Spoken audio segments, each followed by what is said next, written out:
Mä oon Mari ja kanavahan on tietysti Viidellä sormella ja tervetuloa uuden videon pariin. Halloween, se tulee. Mä en ole niin kauhean innoissani kyseisestä juhlasta, mutta meidän poika on. Ja sen takia mä nyt sitten ostin ruokakaupasta kurpitsaa ja ruvetaan tekemään siitä lyhtyä sitten samalla kun tehdään ruokaa. Mä laitan tänne pohjapuolelle tän aukon, koska se on kivempi laittaa se kynttilä siihen pohjan päälle ja lyhty siihen päälle, kuin se, että pitäisi työntää se käsi sinne lyhtyn sisään, kun se ei välttämättä ole ihan mukavimman tuntunen toi kosteahko kurpitsan sisäpinta. Ja mä oon ratkaissut sen tällä tavalla. Ja nyt tein pohjaan tommoset auttavat viivat tällä ulkotulella. Tää on liian iso kuitenkin tänne itse kynttilään sitten aikanaan. Siellä käytetään korkeintaan tuikkua, jos jotain palavaa haluaa, mutta mä käytän näitä ledejä siellä sisällä. Ja nehukas kurpitsa on ainakin. Täällä tuli heti nesteitä pihalla. Joo. Mun videoissa nyt on ollut jonkun verran taukoa. Mun sorminivelissä on jotain häikkää, joka on selvityksen alla. Olen rampannut lääkärissä ja saanut sinne kortisonipistoksia, mutta jotain tulehdusta tutkinnan alla. Sekin.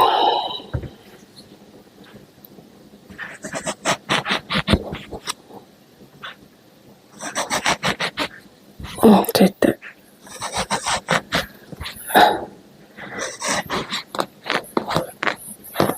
yritetään saada tänne aukko, mistä päästään sitten kaapimaan kurpitsan sisukset ulos. En ole mikään ammattilainen, vaan muutaman kerran näitä tehnyt.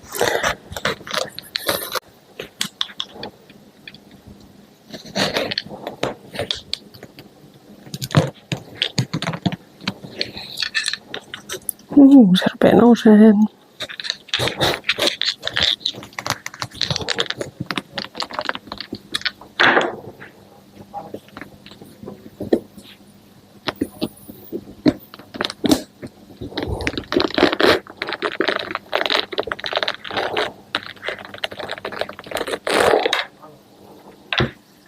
Mä keräilen siemeniä, jotta mä saan sitten vaahdettuja kurpitsan siemeniä napustella. Ja sitten tää kurpitsan liha, se kerätään kattilaan ja tehdään kurpitsakeitto.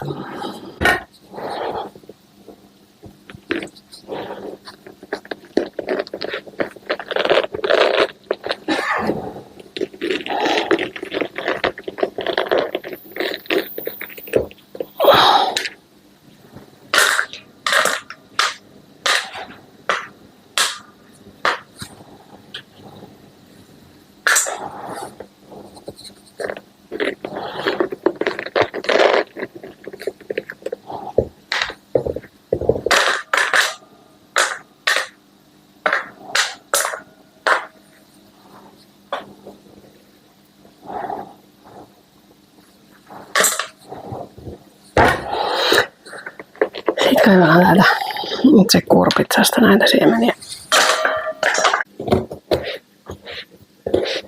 Nyt mun täytyy saada tätä hedelmälihaa täältä kaiverrettua ulos. Sieltä löytyy vielä joitakin siemeniä.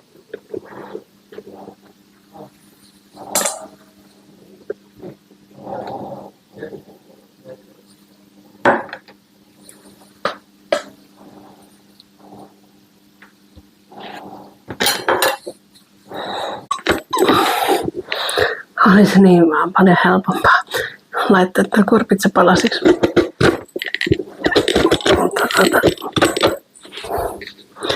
Kaiverretaan. Nyt mä oon kaivertanut tätä kurpitsaa niin pitkälle kuin mä pystyn. Ja nyt piirretään tälle lyhdylle ne kasvot. Ja toki voi tehdä myös ihan kasvottomia lyhtyjä, eli esimerkiksi piparkakkumuoteilla voi tehdä hauskoja kuvioita vähän ympärille ja on sinne kaiverrettu vaikka mitä, kun katsoo jotain jenkkisivustoja.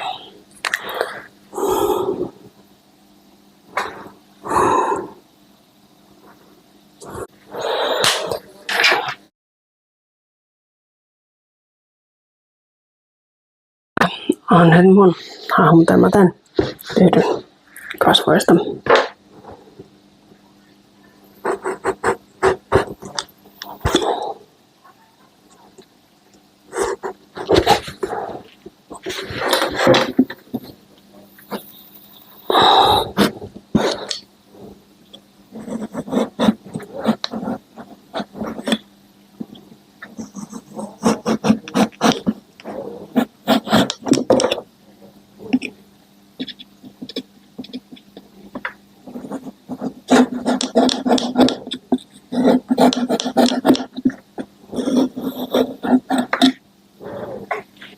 Näin.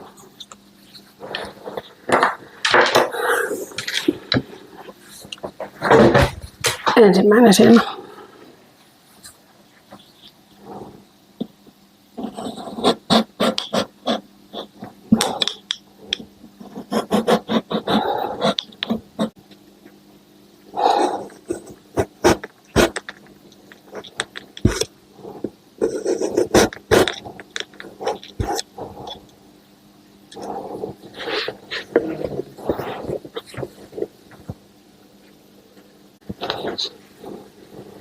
Noin.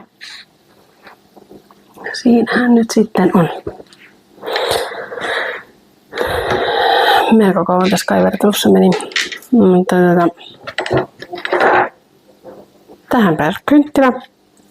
Sitten popsautetaan se tonne ja on lyhty valmis. Mä jatkan nyt sitten näiden kurpitsan sisuksien parissa. Niistä tulee erillinen video sitten tämän jälkeen putkeen. Jos tekin haluatte hyödyntää nämä Halloween-kurpitsan sisälmykset. Ja tässä leikkaamishommassa suosittelen kyllä, että aikuinen tekee tän, että ei vaan sattuisi mitään vahinkoa. Nähdään seuraavalla videolla. Moi!